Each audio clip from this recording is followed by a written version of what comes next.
It was so fucking bright. Mm-hmm. And then, like you say, you get that little reveal. I was in my seat. I went, ah! Like, I got really fucking scared for a second, you know? Wait, you said what? I said, ah! It's just an automatic Monday. I wish it was Sunday, 'cause that's my fun day. I don't have to run day.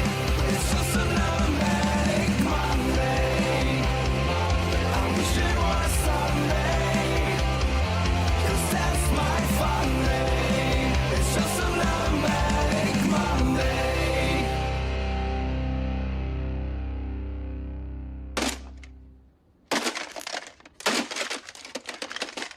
Hi, this is Colonel Death Curse Society. For just as little as $3 a month, you can help feed Zigzag all the pizza for a week. If you want to become a member, check our website at deathcursesociety.com. Then click on the membership tab. First, we, of course, got to thank our members. Our final girls and guys, Chris, Lorena, BD, Alex, and Tyrone. Yeah, and I guess BD is over there somewhere. It's right over there. Nice. Our Crazy Ralphs, Bell's Fancy Creations, Dr. Smiley, Raymond, and the whole damn enchilada pod. And, of course, our camp counselors, Adam, Corey, Christy, Luke, Jimmy and Rachel, Stacy Lynn, Orlando, Chuck Schick, Patricia, Kristen, and JJ. Trips up on that one every fucking week. All right. Well, first, as usual, I always like to talk about anticipation. And I threw in marketing on this because the marketing, I think, helped amp up the anticipation for some. You know what? I'm going outside the box this time. I'm going to ask FaZe what his anticipation was for this film and what he thought of the marketing. I was interested. Trailers were fucking everywhere. I mean, every movie you go see, you pretty much were guaranteed a Longlegs trailer, at least at my theater. Mm-hmm. But so yeah, it was one of the few trailers that are playing right now that is like, okay, I'm kind of interested in that one.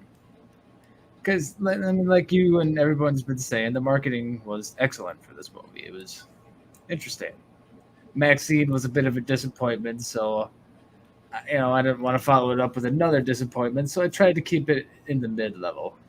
Yeah, like you just said, Maxine last week was, I'll be honest, a little bit of a letdown. Still a great movie, but I had high hopes for that movie.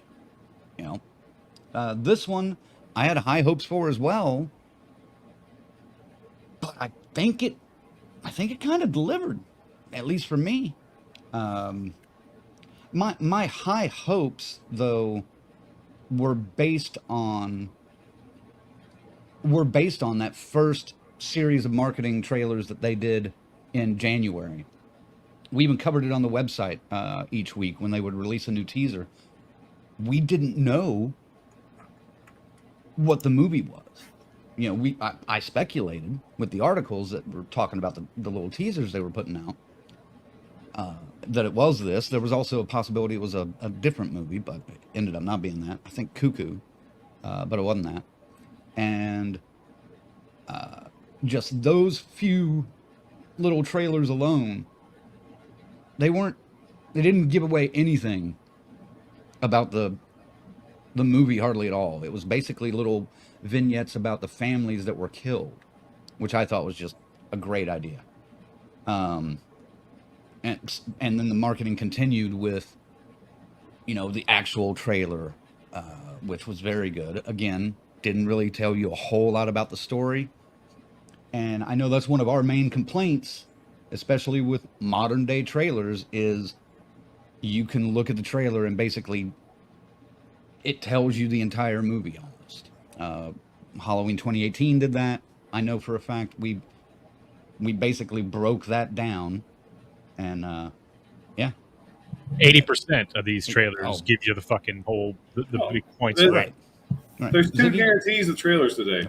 Too much of the story, and they're going to use a classic song, slow it down, and make it sound scary. It's guaranteed. Right. Ziggy, jump in with your anticipation and the marketing thoughts.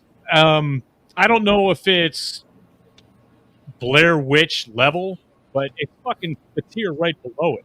It's close. Man, these guys did it right, getting the hype going and doing that unconventional thing. They put up a billboard with a fucking phone number on it to call and hear Nicolas Cage as Longlegs talking. I'll be honest, man, it made my hair stand up a little bit. I was like, okay, that's creepy as fuck. That was fucking. I got to see what this dude's about now. I like it. This guy, you know, and we'll get into him later. This Longlegs is a great idea.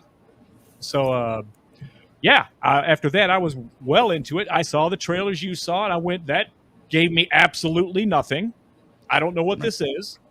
So yeah, I walked in. I'm high anticipation all the way. Looking forward to it at the time. Very nice. How about you, Colonel? Well, it's already been said 3 times, so I was excited for it. And that's all you're going to give me. It's all been said. I mean, but I'll admit it was good marketing, not Blair Witch level. That Blair Witch level marketing is God level. Well, nothing's ever going to reach that again. I mean, you know why? Because they did their best, and I'm with Crank. They were close. So they weren't going to reach it, but they were close. They didn't have the benefit of it being the dawn of the internet. No. That's the only difference. The timing is the thing that really helped Blair Witch. They used something that no one else knew what to do with it, basically. And that's the thing. I was smart enough with the internet to go and search these pages that they created. But it looked like actual historical shit, dude. It looked convincing. Well, man, I would have loved to see your search history back then, Zach. Yeah. I was at the radio station, dude, so it was pretty safe. Music, porn. Music. I think a superhero. I go to Spider-Man hype a lot and stuff like that, but I had a lot of movie sites. Upcoming horror was probably my horror connection then. And but the fucking Blair Witch stuff, dude, that was goddamn epic, man. Well, now this movie also did do something Blair Witch did. They had a website. I don't know if you guys went to this at all. I did not. But it was pretty much kind of like an early blogger's case breakdown, comparing all these murders and giving details about each murder. And it talks about all the different families. I want to say it's the birthdaymurders.net is the website. I'll throw the link in the comments there for you guys. If you haven't seen it, go check this out later. Don't do it now. But yeah, it was. Go check that out after the show. I think you may not have to dive too deep now. And at the bottom, there are zip files that you can download. I didn't download anything, but I'm considering it, and the characters are using that cryptic language that he writes in. So I have no idea what those zip files are at the bottom of at least one of the pages. But it's not a very big website, but it does go through the history from like 1966 through 95 or whatever, 92, whatever. It's neat. It's pretty neat. Now, granted, everybody has the internet now, in 97, 8 when Blair Witch came out. I think that was like the end of 98 when that shit started happening. Yeah, not that many people had. Well, they may have had the internet, but they didn't quite know what to do. The biggest thing there was to go into like big chat rooms and AOL.com, dude. Totally. Yeah. So that was groundbreaking because it was a groundbreaking technology. So that's not going to be replicated or beat for a while until we get the next step of what the internet could become. Like maybe some kind of virtual reality trailer that you step into the movie somehow. Maybe. I don't know. But, yeah, the marketing was great. All right, well, let's get into the first part of the movie. Act 1 starts with an epilogue, which we don't get in films very much anymore. But they do it, here. And let me get into this. It's basically a like 1970s in Oregon. And we see a little girl with a Polaroid camera following a mysterious voice around her house. after she sees a station wagon pull in next to their place. She goes to investigate, and she's approached by this erratic man with a pale white face who talks to her about it's almost her birthday. She takes he says something about, basically he's standing out of frame and he's too tall he's very tall compared to the little girl. And he says, "Oh, I must have worn my long legs today. Let me fix that." And then he bends down and gets in her face, and we cut to the credits. And Just a glimpse of Long yeah, you barely see him. is awesome at that time. Yeah, you want to talk about that, Ziggy? The start of that little epilogue? It pulls you in pretty good. I mean, it's even shot like the screen it's shrunk down. It's like almost 3-4. 3-4. Yeah, it's a 3-4. And like someone shot it on an old 70s 8mm or something. But it works, man. She kind of walks out to the car like, "What the fuck? Who is this?" And then there he is, and starts talking to her. And he's a creep. He's a super creep. It comes flying at you like a tidal wave. So I don't know, Colonel, what'd you think? Oh, dude, it was a great way to start the film. I mean, just the brightness of it. Okay, it was so fucking bright. And then, like I say, you get that little reveal. I was in my seat. I went, "Ah!" Like I got really fucking scared for a second. Wait, you said what? I said, "Ah!" Okay. Yeah. So I got like, it was fucking terrifying, man, because it was the land of ice and all this ice and snow. It just, and bam, there you got this bright ass face at you. It's fucking terrifying. This joke isn't going to work, so I'm just going to stop. I'm just going to go ahead and put an end to it. I was going to go ahead and take the line, and you did it yourself. So Yeah. So ice in the snow line, but we'll see. all right. Sorry. Okay. Wait. Got a winner. Wait. Wow, she agrees with you. See, I won the only one. Like, seriously, this motherfucker looked like Robert Plant. It kind of fucked with me the rest of the movie. I'm not going to lie. So here on out, you're going to get a lot of Robert Plant references. I thought he looked like Benny Vincent. It's still a great opening to the film, but fuck, I was like, that looks like Robert Plant. Faze, any additional comments about the little epilogue before the credits? I mean, my mom was really creeped out by it. And she mentioned in chat, she thought I was laughing at her, and I might have been. I honestly don't remember. It was a good, creepy intro, though. It's excellent. Like Colonel said, the brightness was excellent. It added to it.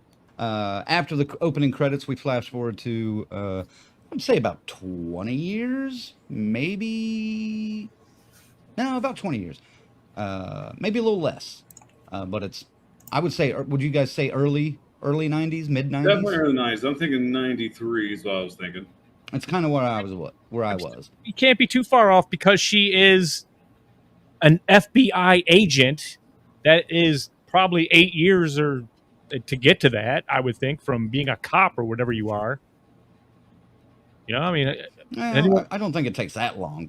Well, still, especially with her intuition and abilities. Okay. So Okay. we'll get into that here in a minute, but we're not there yet. Well, we flash forward to the mid 90s now. We meet Lee Harker, played by Maika Monroe, a newly recruited FBI agent, and she displays this intuition during the investigation of what I assume is one of her first cases. Something goes wrong, but later on they test her, and they find out that she may have some kind of psychic abilities, clairvoyance, something like that. Because of that, her boss, Carter, Special Agent or Chief Carter, Director Carter, I guess, has assigned her to this series of cases that involves murder-suicides that have been unexplained, and this has been going on for almost 30 years. So she's brought into the world of Longlegs, but she doesn't really know much about it. So, let's start with Colonel on this one. What would you think of the setup and the continuation of Act One? Oh, dude, it was a great setup, especially for introduction to Lee. And again, I want to mention cinematography a lot tonight. I'm sure we have its own category, but I mentioned the beginning of the film. It's bright. Next thing, here we are, winter, Northwest, just gray. It's fucking gray. I love that giant contrast from the opening to here we are in the story. It had a dark overtone to it. But then again, you get action right from the fucking get go. Again, like you got that little jump scare. You're settling in, and then again you get some good splatter, and True. which I appreciated the fuck out of that. I'm sure Zach did too. It's granted it's CGI shit, but it was some good splatter, man. Like I said, just did a great job setting up the character. And then, kind of like Crank said, we get our supernatural element to it. If you perceived it that way, I mean, they're saying she's a psychic. I kind of said, okay, well, there's our supernatural element, which I did not expect because again, don't know what the fuck to expect. Watching the trailers and goddamn, I might be going a little too far ahead here. I'm gonna try not going too far ahead, but damn it, Lee is such a likable character, man. She's just quiet. She's very analytical. Is she Awkward. Is she likable? I thought she was because you kind of felt for her. She's just awkward as shit. Just He's awkward. That is the right word. Okay. Well, since we're digging into it a little bit, let's jump to this for a second because we're basically at the end of Act One anyway. So, the introduction of Longlegs himself, I think we can all agree was just like stunningly well done. There we go. 2 thumbs up from Faze. We don't really have to talk too much music. about that. Beautiful music stinger accompanies it that helps sell it, and it's good. They did it good. Now, the character introduction of Lee is quite different because it takes several scenes to kind of get through a few of her layers. We can't really talk too much about the other character. Well, let's talk about Blair Underwood because there's an actor I haven't seen in a while that shows up as Carter. I thought his introduction was pretty interesting because he, kind of comes in as this almost no-nonsense FBI head. He's like, hey, here's the case. I want you to look at it. Of course, another agent is like, I don't think she's ready for this. She's ready, blah, blah, blah, blah, blah. But then, a scene later, he's like, let's go get a drink and gets hammered and has to get a ride home. So I loved the way they brought his character in. And he's more of a small part of the film, but he becomes more involved later on. Ziggy, jump on you for this one. Smart, likable, open-minded to some of the weird shit he hears. Mm-hmm. And actually follows up on the thing. So I liked him. I liked him a lot in this. I thought he was great in this. And like I said, it's been a while since I've seen or heard anything about him even. I was glad to see him again. He was the person that she could talk to about fucking anything and feel comfortable doing so. Kind of similar to, I can't think of his name from Maxine, but there was a character just like that from that movie too that Maxine could always go to. It's interesting having that similarity back to back like that. Oh, the guy from the video store? Yeah. sorry, no. I like the character. He's kind of like the R2D2 type people. Like he's just kind of there to help push the story along. Which every good story needs that. You need your sidekick, for lack of a better term, the guy points you at the main character, go this direction, and did a fantastic fucking job, dude. I kind of liked him more than he's probably my favorite character in the whole fucking movie, honestly. Let's move on to Act 2, and I just called Act 2 Longlegs because that's the investigation that we got into. She starts trying to decipher the timing of the calendar, because a lot of these murders are occurring within 6 days of a child's 9th birthday, which always falls on the 14th of whatever month it is. And yeah.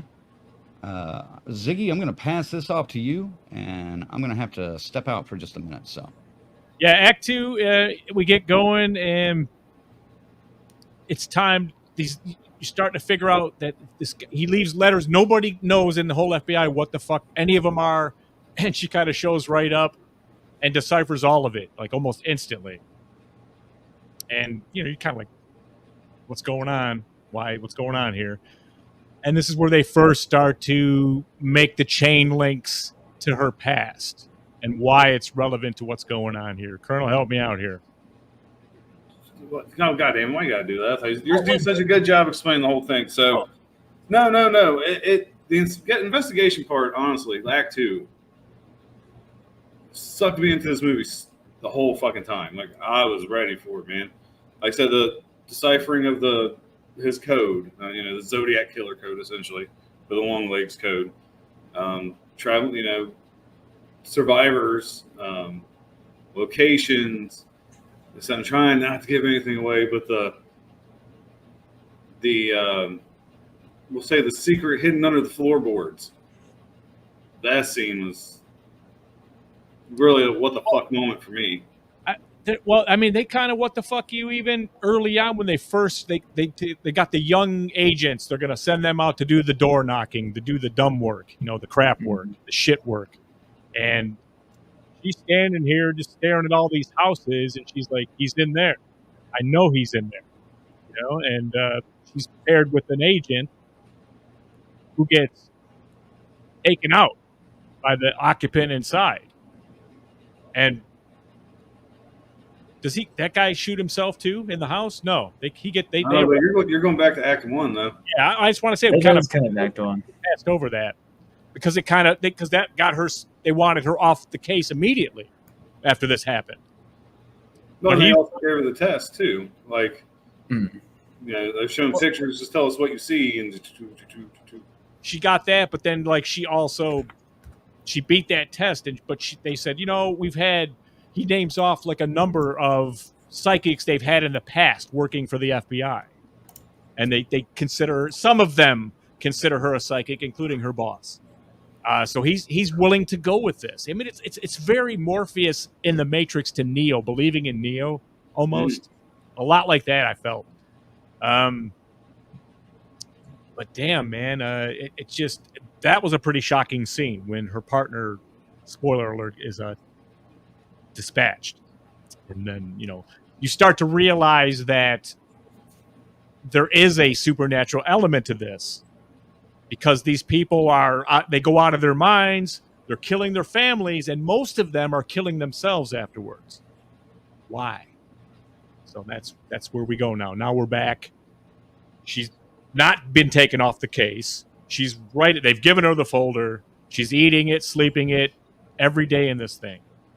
It's like she talks to her mom a lot, and her mom seems like she's got some kind of dementia going on.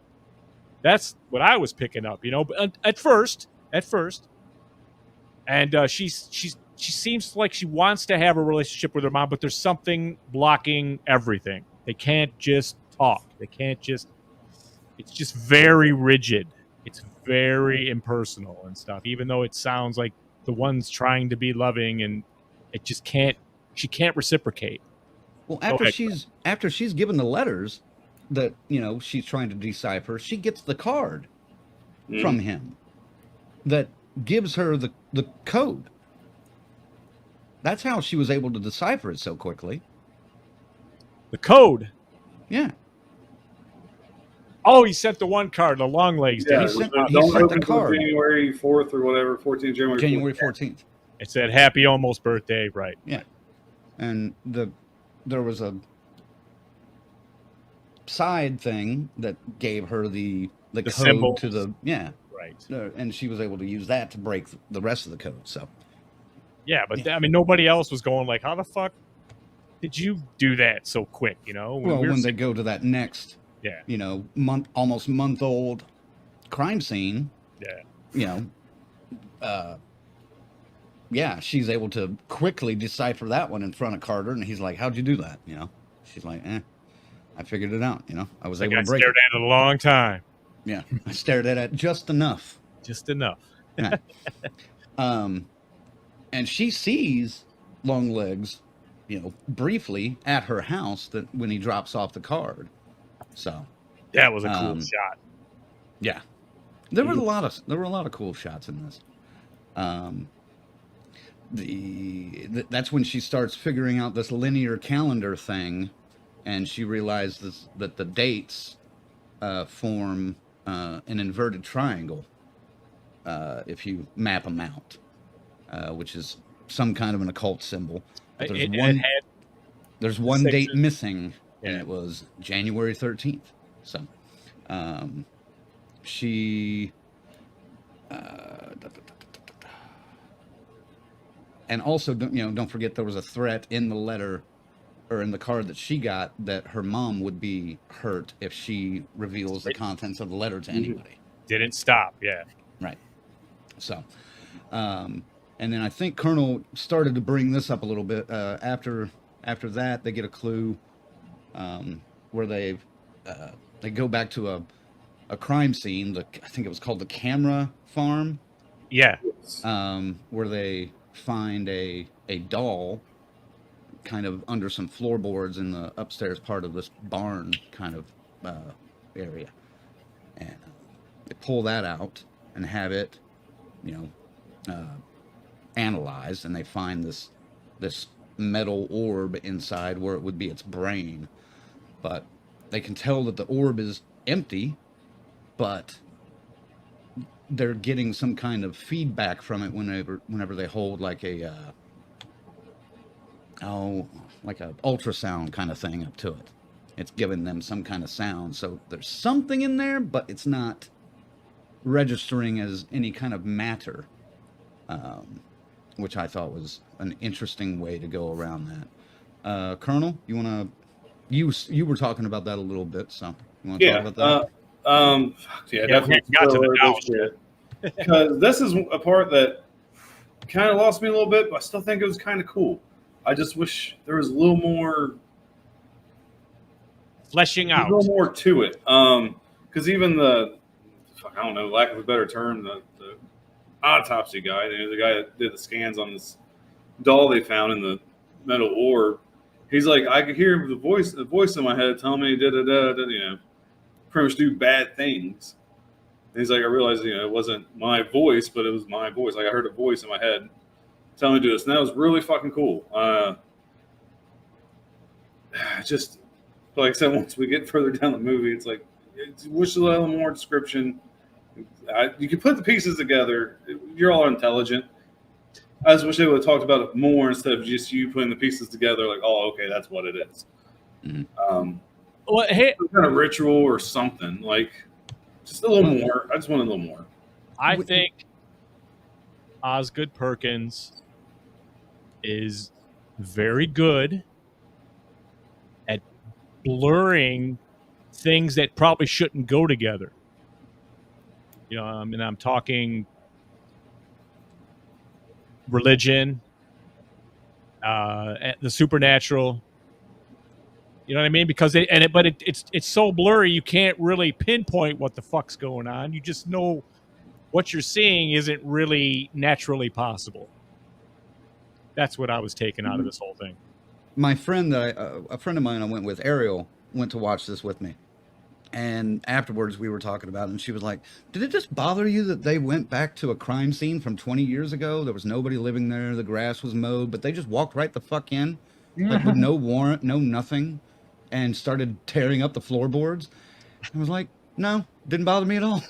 'Cause I didn't really notice it until right fucking now. Yeah, she said that now that you say that, but then I would have went back to, well, it's the FBI. They can do what the fuck they want. So. Yeah, I'll be honest. It never crossed my mind. It's how many times have we seen a movie That where was the one. FBI's doing detective work? They never have warrants. They just show up wherever and do what the fuck they're going to do. Yeah, but it's a 20-year-old crime scene. So that's what blew my mind, and I didn't even think about it. It was such a huge kind of plot hole that I was just like, wow. I normally catch those pretty well, but this one I was so into the story it didn't even fucking bother me. That must be.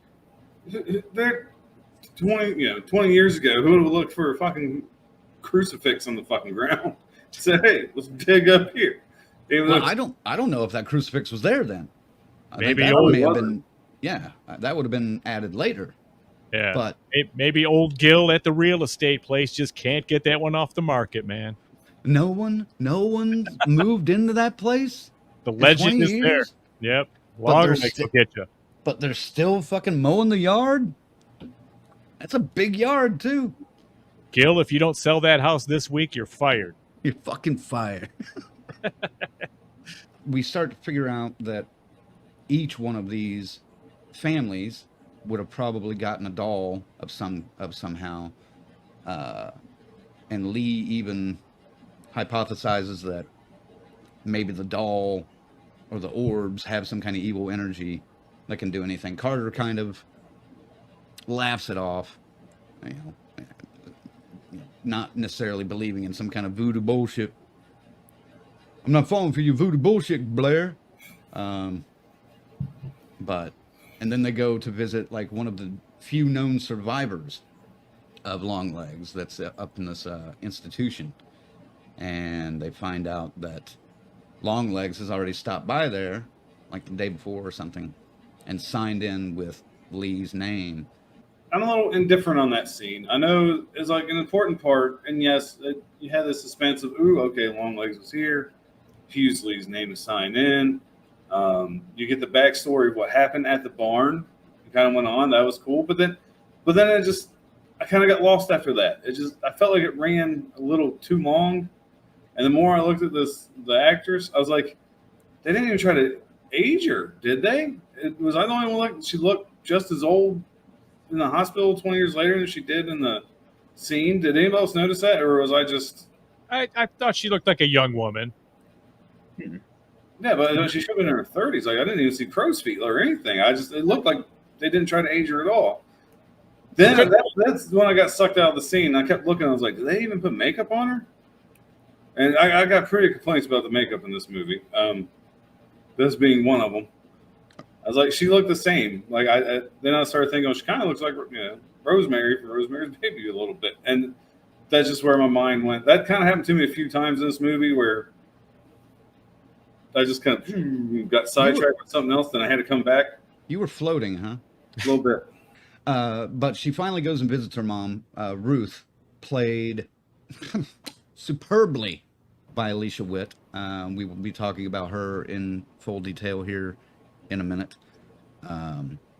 But yeah, and while she's there, her mom says something about, hey, I may be kind of losing my mind, but I've never thrown anything away.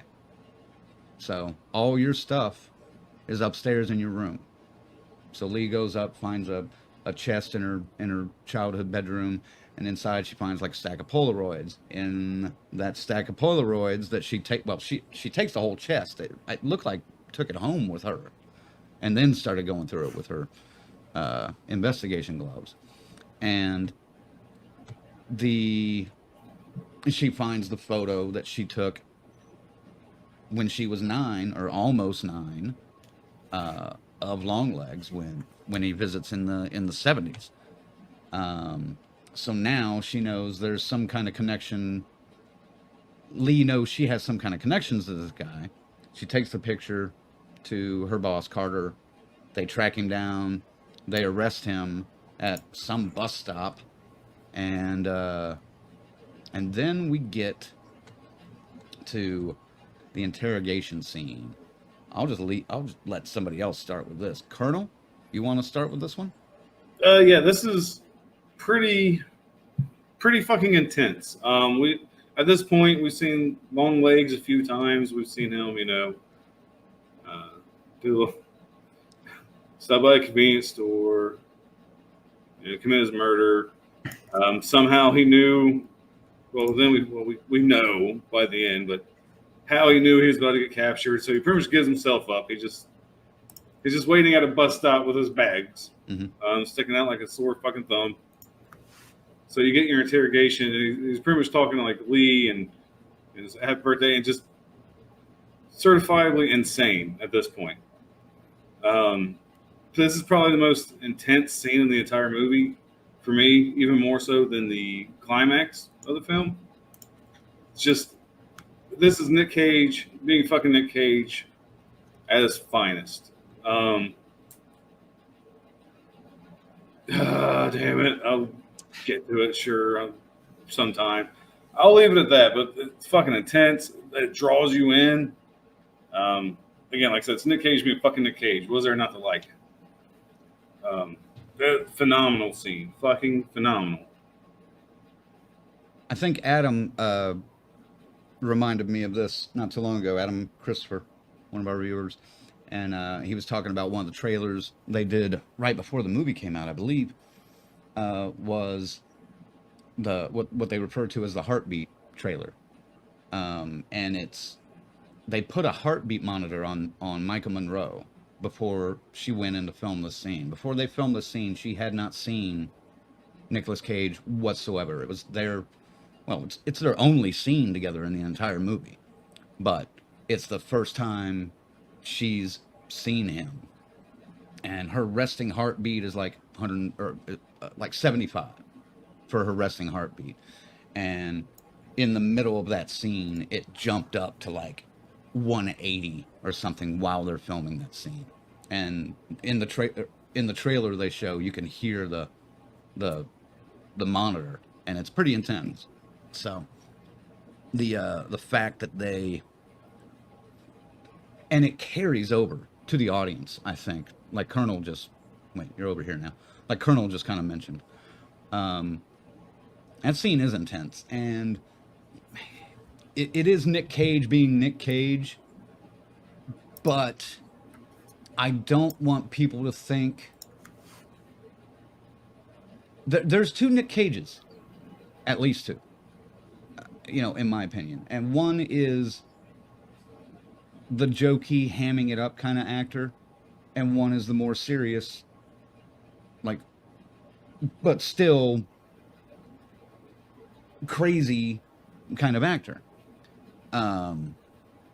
This is kind of a combination of the two, though, because he is completely bonkers, but it works. Now,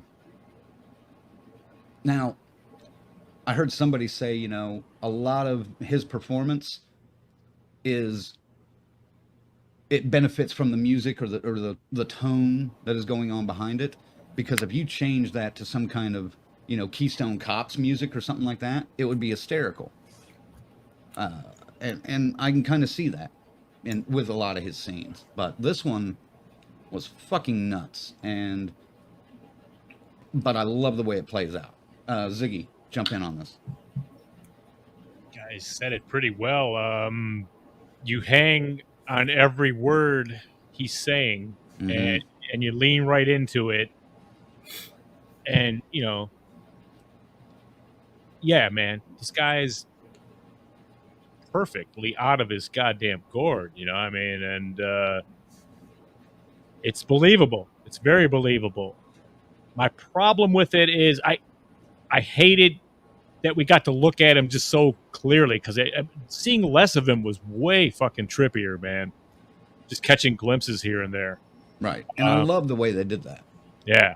And so for me, that kind of made it like, it made him a little less scary looking the more I looked at him. But that doesn't, he does his best to ramp it up to keep you up on that fucking creeped out level. Don't get me wrong. He's good. He's Nick Cage, man, and he brings that Nick Cage energy to this psychotic person. See, now that you bring that up, I will mention, I was going to save it for later, and I've been saying, I'm going to save it. What really hurt seeing so much of him was, for me, how shitty the makeup job was. I'm sure it was on purpose, because I think he was trying to look like one of his dolls. After I watched the movie and processed it, I'm sure there was a reason for that. But you're getting a good look at him. You're like, man, I can see the paint lines. I can see like the curses of the. It just looked like they took the prosthetics from Mask, didn't repaint him or anything, just slapped him on his face and said, "Go act your ass off, Nick." He's like, "You got it."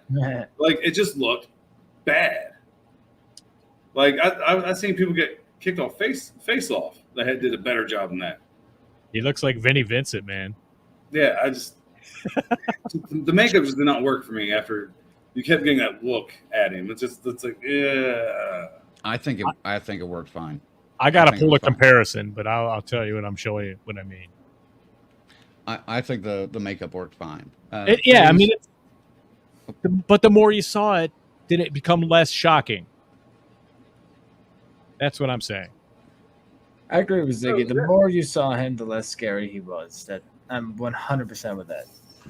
Yeah, like I said, the more I saw him, the more I analyzed the makeup, and I'm like, like I said, it just Alright. I think I have an idea why they did that, and it works, but it's still it looked amateurish.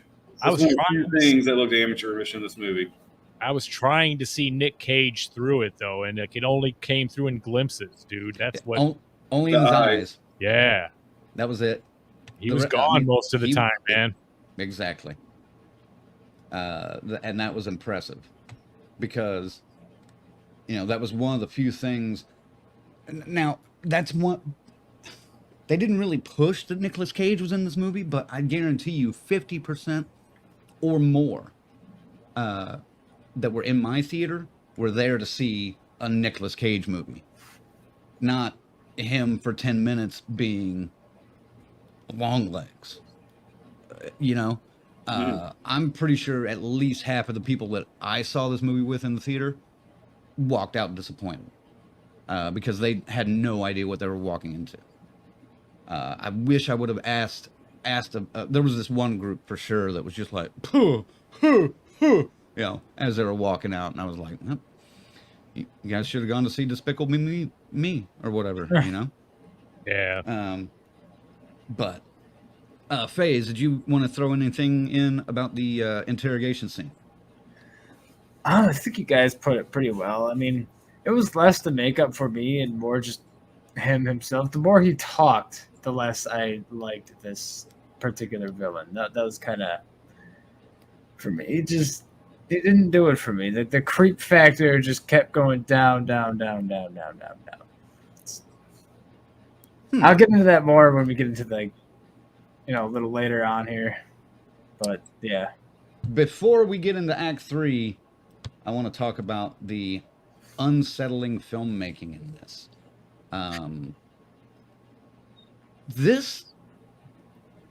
Correct me if I'm wrong, but this movie is uncomfortable to watch. And not just because of the story or the gore or anything. There's some psychological shit going on. What are you laughing about, asshole? You're right. Let me tell you why. I had a half full theater when I went to see this. As a matinee, and here comes a 6'8" black guy, 300 pounds. All right, we're watching the movie, and as it's going on, dude, all of a sudden we're here. Oh hell no, man! Hey, now, you got to get up and leave. You got to go. You got to leave. He was into it, talking to this fucking screen. It was glorious. It was so good. I was like, if it's fucking killing this guy, this has to be good, So, I mean, that was obviously the tensest moments, but he couldn't help himself. There were a lot of filmmaking tricks that I noticed. And one of the first ones is opening credits, not even counting the stingers, the music. But the fact that the opening credits were, black ink or black typeset on a red background, a full red background. Red is supposed to be one of those most, like a full screen of red anyway. It's supposed to be like a really off-putting, uncomfortable color to look at for a time. So I got that. And then, of course, in the opening credits, there were these little subliminal images that kept flashing in. I'd be reading a name and be like, what the fuck was that? Yeah. Right. And then the end credits, this is an old filmmaking trick that started, I believe, well, maybe not started with this guy, but he was one of the few that used it to this way, was Fincher. And that's the the credits that roll backwards. Yes. Just weird little things like that. You may not really notice all that much, or you may not just go, oh, yeah. But in the back of your head, because it's reversed, your mind is reversed. And I like those little things. Not even to count the fucking music in this, which is 90% ambient music, but cranked up. Colonel, Yeah, you talk very, about that. very unsettling. I agree with you guys completely. And like I mentioned earlier, just the fact that it was overcast the entire fucking time. It was a very dark movie while not being a dark movie, if that makes sense. Like just that sense of gray just gave you dread almost the entire movie. Like you just something is not right. I love that. I thought that was brilliant because it definitely gave you that winter feel. Mm-hmm. It's like fucked up. And then I don't know about you guys. I was like, once you got to a certain point in the movie, I was looking all over the screen. I really appreciated a giant silhouette that was barely visible, but was visible enough to notice it. And then like the certain parts where there was some glowing going on, without trying to give away spoilers, I thought that was brilliant too, just to make it even more unsettling and kind of give it that paranormal, like, here's your stamp of paranormal fucking activity Right. on the fucking story. Dude, that's what I'm saying though, but it's such a blurred fucking triangle of those things that you can't, it doesn't settle on one of them. You can't call this a ghost story. You can't call it a fucking cult movie. You can't call it you know what I'm saying? What do you call this? Well, and then, but they also did those long establishing shots that, a lot of movies do them. Mm-hmm. Some go too long, I'll admit. These, I think, purposely went longer than they could have or should have, even in some cases. But the way they did it, there was always something, like if there's something in the foreground that you're supposed to be focusing on, like a character, like if it was Lee, there was always a door behind her, Right. or a door frame, or a window, or a hallway, or something. And Guard is up entire time. right. And a lot of people, I'm sure a lot of people went into this movie thinking, oh, it's another Conjuring movie. There's going to be jump scares all over the place. No. No, not at all. Like maybe one jump scare, and it was a music cue more than anything. Yeah. But with those shots, you're not looking necessarily at Lee. You're watching the fucking door frame in the back going, who's back there? What's back there? What am I going to see? And the fact that you never see anything is great. I loved it. Yeah, I'm usually going to bitch about that a little bit. Like, come on, man. But this was so effective and just can constantly fuck with you by so many different ways. It's like the guys all the way around. I mean, this fucking whole team should be commended on how they caught this. So, spoiler alerts. Act 3. The deal with the devil. The interrogation scene ends basically with Longlegs killing himself by slamming his head repeatedly into the table in front of him after saying, like, hail Satan, and telling her to talk to her mother. So Lee goes out to her house after witnessing Longlegs kill himself, and hold on. She's driven out by a fellow FBI agent. I want to say Browning, I think was her name, the one that's been doesn't want her. Yeah, you shouldn't be questioning here. Her. You're not ready. Right. So Browning drives her out because she's like, I don't want you to drive out here after what you just witnessed, but you need to go out and maybe talk to your mom and then get some rest. But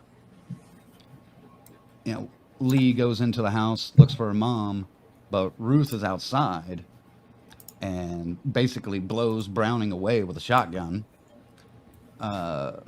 while she's still sitting in the car, which was a great scene because I'll be honest, when that shot comes up, at first I didn't notice Ruth was standing in the back until she started moving. I was like, oh fuck, you know. Yep, she just creeps on up. Yeah, that was a good frame shot though. And then Lee inside the house hears the gunshot, goes to a window, and watches out the window as her mom walks around the back of the car and then shoots the bitch again. God damn. I do want to point out just the amount of blood. This woman was like a water balloon filled with blood because one gunshot, that front windshield was covered in blood. I burst out laughing at the amount of blood. Yep. Yeah, 'cause it was like the same thing the other way. Mhm. You just doubled it up. Yeah. And then her mom gives her the the Bond villain story, You were Which chosen to live. which is kind of crazy. Yeah. But there's a way. Is this when? Yeah. Because Lee chases her mom out to the yard, and she finds her with a shotgun aimed at a doll that looks just like Lee as a 9-year-old kid. Mhm. So when her mom shoots the doll, it reacts with, she blows the head off the doll, destroying the orb that's inside. But when she does that, there's this mist That's like a black smoke. Black smoke. that emits from Lee, the back of Lee's head, and Well, kind Mom says, I'm drifts going to away. set you free. I'm setting you free. Right. And then Lee passes out and wakes up in the basement. Before I get to the twist that reveals itself, I'm just going to say they lost the golden opportunity with that fucking headshot. That double headshot. Dude, the blood splatter was cool. I don't know about that. I want to see fucking chunks. Like, I want to see a close up. Mhm. Give me that Maniac, Maxine, fucking Scanner's headshot. It didn't fit this movie, but it would have been Right. nice to see. Right. That's what I was getting ready to say. This is not that kind of movie. But it still would have been fucking nice to give us that. Because we got some pretty good gore when Longlegs smashed his fucking face and you saw his Michael Jackson had, busted open on the table. Sorry, Zach. I just want to get. I'll let you get back. No. Yeah, that's what I mean. They had to put a little shock in there, man. Like for that, the shotgun for the car. That's okay. I mean, but there's nothing wrong with. They had to get a little more blood in there. I don't think they had. I get it. It's not that kind of movie, but that does add to the horror of now you see what Mom's capable of, and she's clearly being manipulated by something. So and that's what we've learned. And and she gets the whole story of how why she was chosen to live and guilted, kind of mom. It's like this is she didn't want to do it, but she had to, so she had to become the fucking like the slave to Longlegs. She was the one doing all the killing. It's very Manson-like. Like he's in charge. He's the puppeteer of this whole thing. Cult-like. His hands are always clean, though. He never murders anybody. But he gets in their heads, weak-minded people, and somehow these balls. Again, it's very murky, this whole thing with what is actually happening here. Is it just manipulation? Is it satanic? Is it, what I mean? There's a whole lot of question interpretation here. It's satanic. It's definitely satanic. Yes, but to me, that's the voice of the devil in those spheres. That's what I took it from, essentially. now, are either one of you guys Catholic, or any of you guys? No. I have my criticisms on that aspect, and no, I'm not Catholic, but I love Catholic stories. I was raised through it, though. I mean, and I think that's why.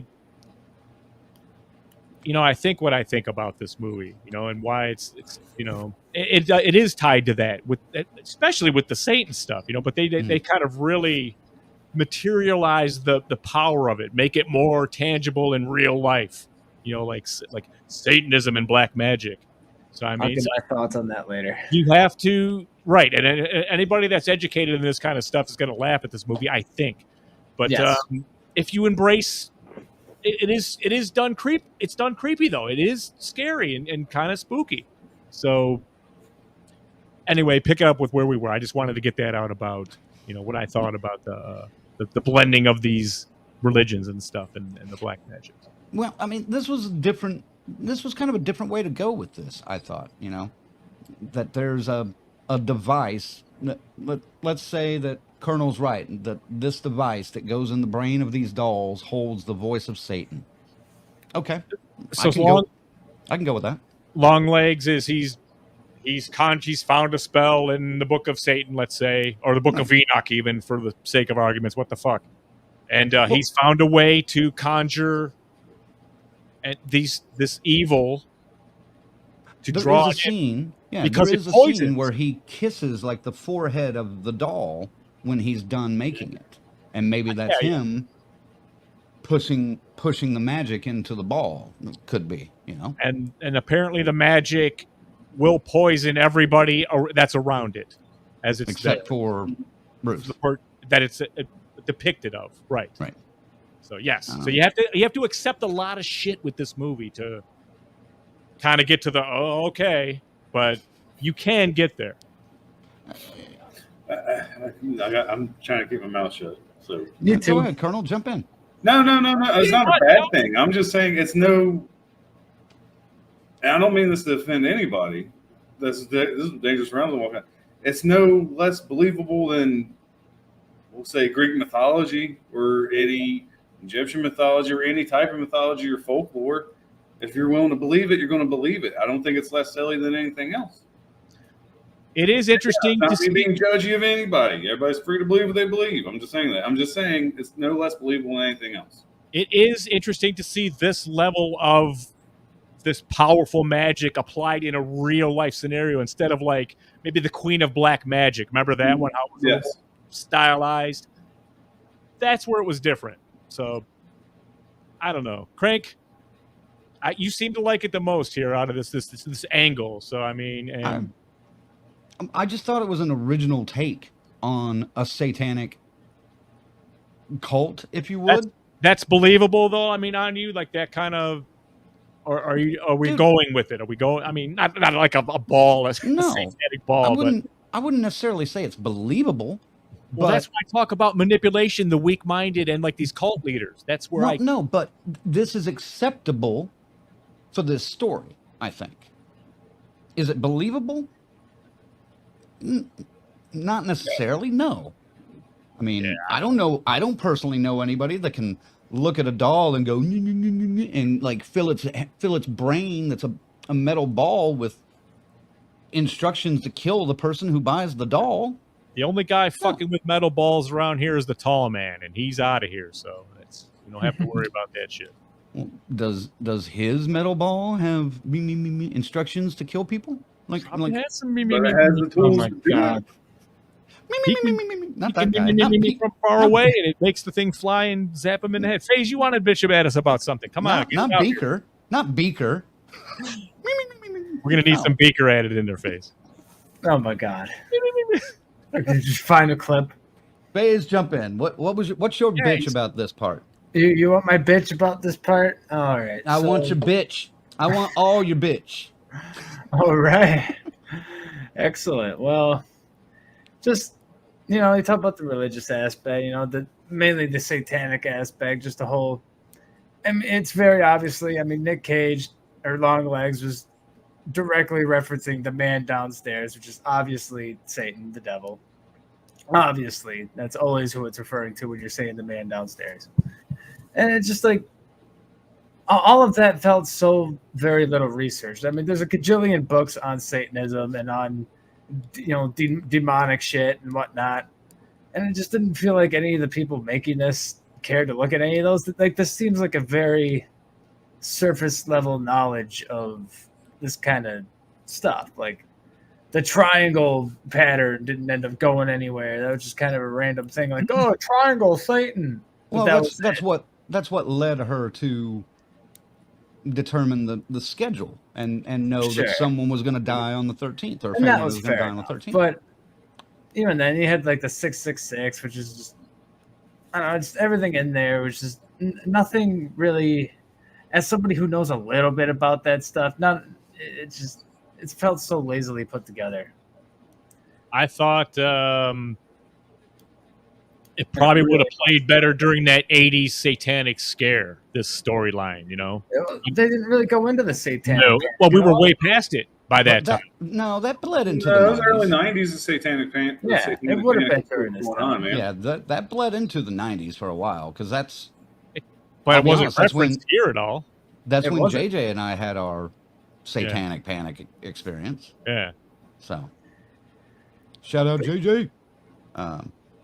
But And the voice on the phone, I did not like that because I'm sure that was supposed to be the devil, and it's just like, that's no, thank you. saying you're forgetting or you're late for Ruby's birthday. Yeah, you're late for Ruby's birthday, but in that like voice, it's like, God damn it.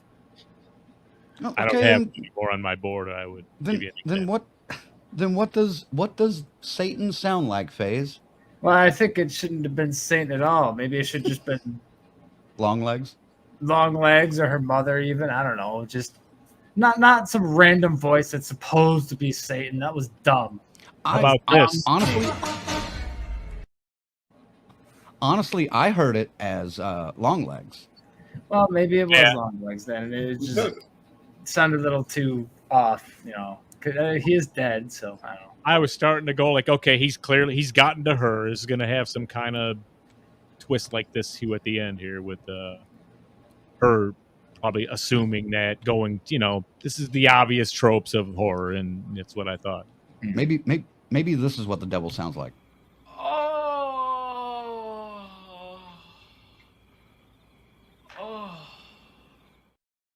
We got to figure out a way to play that in New Mexico. I didn't get nothing from that. You didn't see it? It was Damon. My was browser failed to play it. I got an error. It was I the- saw it. Damn enchiladas. It was them damn enchiladas. Yeah. Oh shit. Oh no, I can see your complaint. I was frustrated with it, and my mom was too. It was just, none of it was right. They could have done a little bit of research to make it right, make it a little more closer to what would actually be, you know. Fuck, the Hell House LLC was closer to the satanic stuff than this was. Sure. There we go. Yeah, I but like it. I mean, Tarek, I think he said it best in the comments. I mean, we're talking schematics here, man. And we are. It's. I mean, if we did that, we'd get mad at every movie because something wasn't accurate. I mean, I see what you're Sure. saying. I'm not It's a movie disagreeing that's with supposed to be you. I centered get around- it because it is very surface level. It's like they didn't even scratch. There's a scratch and sniff, but they just put the sticker on it. Didn't even sniff it. I get I'm okay exactly with what you're that. saying. I But dumb it it didn't down. bother me that much. Dumb Well- it down. I'm okay with that. So it got a bigger fan base that way. But here's my thing. I think this movie, and this is not an insult to the story or the script by any means, but I think this movie was more style over substance. If Sure. you know what I mean. Artsy That's fartsy. fair. That's very No, fair. I wouldn't go so far as to say artsy fartsy, you dick. But Maybe not that. Yeah.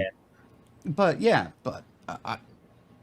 I think there was more to the style of the film rather than getting every fucking satanic detail right for, you know, C phase of the underworld down there. Oh, for God's sake. But It just, when your whole fucking thread of what is happening hinges on this one thing, you probably should. I have to go with FaZe on this, man. thank you, Ziggy. That's my Push it thoughts out exactly. a little bit, man. You know, that's all. I mean, because it's the one thing it gets taught to Catholics and Baptists. Everybody is the devil and the evil. All of it, man. It's all the same. So everyone's going to get that, even if you get any level of it deeper than they did. But it wasn't. It didn't ruin it though. It didn't fucking ruin it. I just thought it Fair was. enough. Then we get the showdown at Carter's house. Lee escapes the basement, gets the phone call, you're late for Ruby's party, heads to Carter's house where Ruby has already started opening her gifts. Ruth is there with the doll. Ruby seems captivated by the doll. Everybody else seems possessed except for Ruth, who's just sitting there on the couch, minding her own motherfucking business and having a good time. And all hell breaks loose. Well, Carter, you notice right away Carter's acting kind of assholish, and it's totally unlike him Right. from the rest of the movie. Right. So, wife oblivious. Like she pretty much says, "You're about to be stabbed and killed. We got to go get a knife to cut the cake. You know, I have to cut it. You got to cut it. Okay. He's like, we'll be in the kitchen. He's like, you'll be in the kitchen. Yeah. Or no, We'll be right back. He's yeah, like, she says, "We'll be right back," and he goes, "No, I'll be right back." Yeah, You'll still be in the kitchen. you'll still be in the kitchen. Like, you's about to be a dead bitch. Is basically what he's saying. It sucks. That's good. But I thought it was an interesting. Man, I just thought they went against the grain on a lot of different things, I thought. And they could have played this the way it's been played in other movies, where it's fucking cheesy as hell in some ways. Or unoriginal. But I think they did this in such an original way that it stands out. Even if it's not completely accurate, with some things. Yeah, I don't give a shit about that. I mean, but I dug the ending of this, and do I need to go on, or do you guys want to comment on that part, or I can finish the jump movie? in on something Okay. during that, during the scene. While they're, I mean, do you want me to just go into the entirety of that scene, the Act 3? You want to wrap it up? I mean, I could, somewhat at least. There's just one part I want to talk about. Okay. When, after the girl opens her present, it's the doll. And she's just memorized by it. She's staring at it. Mhm. So much so that she doesn't notice anything going around her when she probably should be. Because her dad, and God damn it, what was her name? The main character?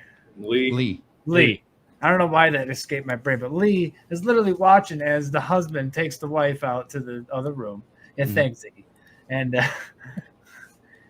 she knows what's about to happen. She knows husband's about to kill wife because of the whole possession shit going on. She could see him being possessed by this evil that's coming from this doll. She ain't doing nothing about it because she's too busy focusing on her mother who's sitting right over there. Like, they're literally listening to a murder happening in the kitchen. She's not getting up and doing nothing. I'm like, why is she not getting up and doing anything? Why is she just letting this murder happen that she knows is going to happen? She's just a psychic woman who can see shit happening a mile away. She's literally watching this happen a mile away, does nothing to stop the murder from happening. Yeah, mom goes, so she's going to kill her first, and then the daughter, and here he comes. Yeah. Yep. And she was too focused on her mother, I think. I don't even remember what she was doing, what Lee was doing. She was trying to keep an eye on the kid. Sure. On Ruby. That was her. So fuck the that's dad, what I just keep got. an eye on the kid? Yeah, sorry. Yeah. Okay, fine. I'll accept that. All right. That's my rant. That's my TED Talk. Thank you. All right. Well, Carter murders the wife, then comes into the room coming after Ruby, but Lee is right there. So Lee shoots and kills Carter to protect Ruby. Then Ruth pulls a knife or dagger out of her bag. Yeah. It's that satanic dagger you've seen that you would just be fucking totally flipped out. It's all twisted up and shit. Looks like a snake. Yeah. Oh, yeah. You Not cool. You can buy one at Spirit Halloween in a couple of months for $19.95. Yep. Yeah, she pulls that out of nowhere, and Lee has to shoot and kill her. She finally does something. It's heavy, but Yeah, what the fuck? What are you going to do here? And then Lee turns the gun on the doll, but for some reason the gun doesn't fire. I don't know if she's out of bullets or if it jammed or what. It was one of the two. I'm leaning towards a jam because I counted 3 shots. That was a revolver. She had 3 Right. more. Right. Yeah. I was You're watching the right. movie like, there's no way she's fucking out. And then I bet it jammed. And it sounded more like a jam than a gun out of bullets. So, yeah. That's kind of what I thought too, but Yeah. I She's wasn't kinda sure. like, I don't know much about guns, so I wasn't positive, but that's kind of Fair what enough. I was leaning towards. Then we hear Longlegs begin to sing "Happy Birthday." Lee tells Ruby it's time to go. Then we cut back to the interrogation room where Longlegs looks at the camera and just says, "Hail Satan," and then blows a kiss. The end. And then the credits begin to roll backwards, Yep. which creeps people out even again. I didn't notice that. The credits. Going Yeah. backwards? I was so pissed at the ending. I was like, what the fuck? I literally audibly said, what the fuck? Some people What? around me were looking at me.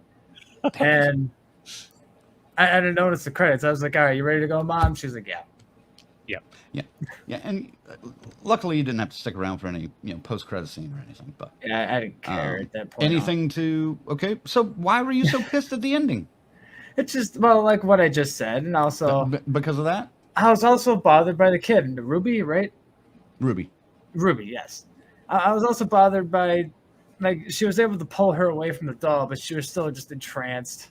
I didn't really get what was going on there. Like, she just had no reaction to anything that was going on. So I guess That's the magic in the that's the orb. magic in the ball. Yes, it's just it was a weird spot to end it. I mean, I feel like they're trying to set this up for a sequel. That's another thing that pissed me off because this is setting up for, in my mind, a really bad sequel. But I don't- that's again in my mind. We got We can Smile 2 coming. We can talk about that here in a minute, but Yeah, I'm sure I it's don't a topic. necessarily. I don't necessarily see a sequel coming. It left a from this. gross taste in my mouth. Just the whole scene just felt so off to me for a final scene. Anybody else disagree? Want to jump in on this? No, excuse me. I think that final scene was very powerful. Okay. I did. Huh? But again, I wasn't hung on the inconsistencies that, yes, I noticed about what they were saying and why shit was happening. I just went with it anyway. So that's fine. I mean, so getting to that ending is okay. It is very kind of dissatisfying, though. Once again, it's kind of like, meh. I can sum this movie up in one word, man. Almost. Yeah. All right. How about you, Colonel? No, I mean I'm not as angry as FaZe, but I agree with him. The ending was definitely dissatisfying. It's just kind of, like I said, that's where I was like, I wish they would have done something a little different. Don't know what. I'm not a filmmaker, but it just, again, just Lee's just lack of what the fuck am I going to do here kind of sucked me out of it a little bit. She was too smart to be that dumb, if you catch what I'm saying. Like, Yes. Yeah, okay. That's valid. Yes. I can get down with that. I disagree. I thought the ending was great. Bizarre, not necessarily. Definitely not the safe choice for an ending. I wouldn't think. She has to kill her mom for one thing. Yeah. I mean, it gets really heavy. But Yeah. fuck that. Mom pulled out, like I said, the snake blade, dude. Right. That ain't. I'm holding a Frank. gun. Mom, put that down. No, Yeah. there was no. She was like, What have you done? You've ruined it. Now, boom, she's coming at him, and what are you gonna do? Gotta Right. do it. Gotta kill. Right. All right. Written and directed by Osgood Perkins, otherwise known as Oz Perkins, otherwise known as the son of the late great Tony Perkins.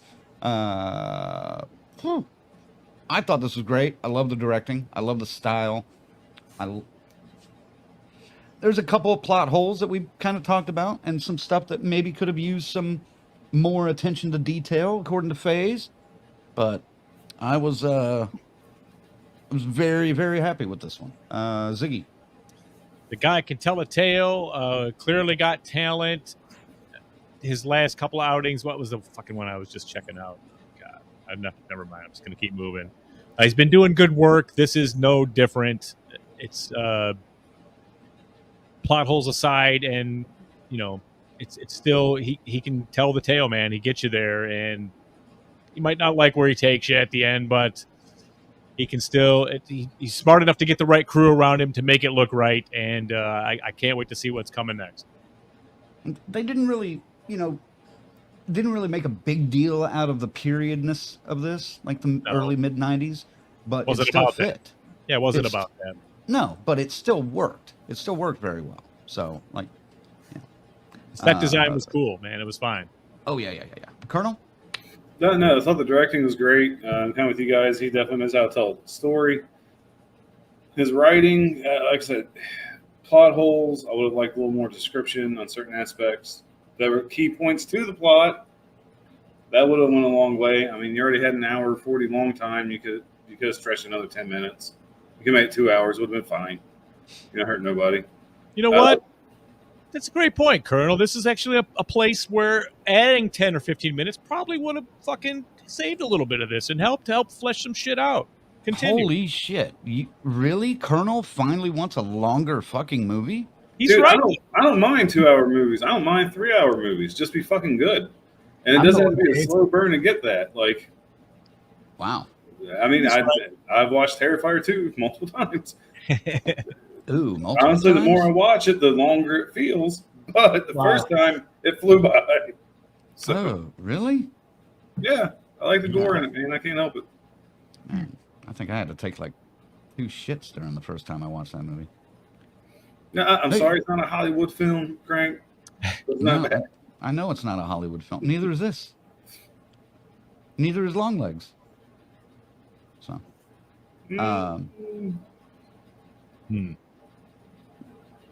they're both independent.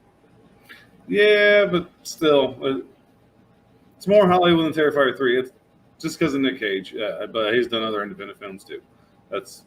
So you're not wrong. I'm just saying it feels less independent than Terrifier 2. No. That's all. I thought about this in terms of Oz Perkins' direction in this. This story or this script, or maybe not script, but this story could have been handed to another director, and it could have been like a 45 minute movie, like easily. Yeah, but I liked the pacing and the direction of this. Could I see it going longer to give a little bit more explaining? Sure, but maybe that's what a director's cut is for when the Blu-ray comes out. Or there is a charm to leaving it up to you, your interpretation of it as well. A lot of people love that shit. They love that. So I get it. I get the application here. But I don't know, man. I think I'd probably err to the side. I'd rather see 10 or 15 more minutes, explain the dolls and kind of general and what the orb, how they're tuned in and how that shit works and how it poisons everybody. What's the spell? Let's see that shit. Get into that. Where'd you get it from? I don't think I don't need to know. I agree with Ziggy. I would have liked more explanation there at the very least. To get into the writing and directing, I really liked directing. I really liked the filmography. I really liked how this whole thing was shot. The writing, I went over all my complaints. I hate plot holes. I did not like the ending, unlike some people here. It didn't do it for me in its entirety. It started off great. It did not end out great. Yeah. All right, final thoughts and ranking. Start with Phase. Okay, well, Since you basically just gave your final thoughts anyway. So basically, yeah. I mean, didn't like the plot holes. Didn't like. It's just, if you're going to make a movie about kangaroos, research kangaroos. But in this case, if you're going to make a movie about Satan, research Satan. I don't know. That bothered me a little more than it probably should have, hearing your guys' thoughts. And I also hate a bad ending. I don't want to call it a bad ending, but very dissatisfying. You guys know that about me. I hate bad endings. It's a bad last impression. I don't want to give it such a low score, but I'm going to give it a 6. The filmography saves it, but yeah, it's a 6 for me. all right, Ziggy. Tend to feel the same way, man. I love the way this thing started and style to it as it went on. I was with it, but as it got on to the end, that last act, man, it's the same kind of thing. I needed a little bit more, I think, to really get me hooked on this. I like that interpretation, but not as much as these guys. So, I mean, I did like the film, though, and my argument here is, did I like it as much or better than Maxine? And that's where I'm struggling. I'm gonna just go with what I thought at first. I'm gonna say 7.5. All right, Colonel. No, it's the soundtrack, fantastic. Cinematography, fantastic. Lighting, fantastic. 2/3 of this movie, fantastic. Like I said, they kind of lost me in the third act. Again, great acting too. It sucks to say I like so much about this movie, but honestly, with only one viewing, I'm going to give it a 6.5. But if I was to watch it a second time, its score would probably go up. I'll be honest with you. With the one viewing, I need to watch it again. I can almost guarantee it would go up because there's a few things that you will catch on the second viewing that are pretty cool when you get there. Jesus. Well, I'm surprised no one said it yet, but this movie is definitely crank as fuck. I dug the shit out of this movie. That bugs me because I usually like crank as fuck movies. Colonel was the first one I think to mention the soundtrack in the final thoughts, at least. And like I said, I mean, there's not a whole lot of music in the movie, and when it's there, it's effective as shit. Mm-hmm. It's the sound design in and of itself that is like crazy good. With the wind and the old houses and there's a lot. But man, the music is great, and there's nothing special to it. It's just like that ambient background stuff, but it's not used in an ambient way.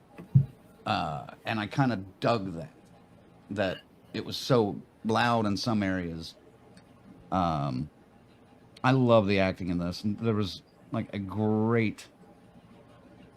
every single character had a great moment. Like one of those just scene-stealing moments. Cage had several, but in the few minutes that he's on screen. I don't know much else that this guy has done before, Osgood Perkins anyway. But I'm definitely going to go back and look for whatever else he's done. So, this is close to one of my favorite movies of the year. Now, I don't know where it's going to end up totally. I'm going to give it an 8 for right now. I originally had it at a 9, but I'm going to lay off my 9 for a little bit and give it an 8 for right now. But before we go, we got to thank our members one more time. Thanks to Chris, Lorena, BD, Alex, Tyrone, and Robert, the new one. Robert Staley. Yeah. Also, thanks to our Crazy Ralph's, Bell's Fancy Creations, Dr. Smiley, Raymond, and the whole damn Enchilada Pod. And thanks to our camp counselors, Adam, Corey, Christy, Luke, Jimmy and Rachel, Stacy Lynn, Orlando, Chuck Schick, Patricia, Kirsten, and JJ.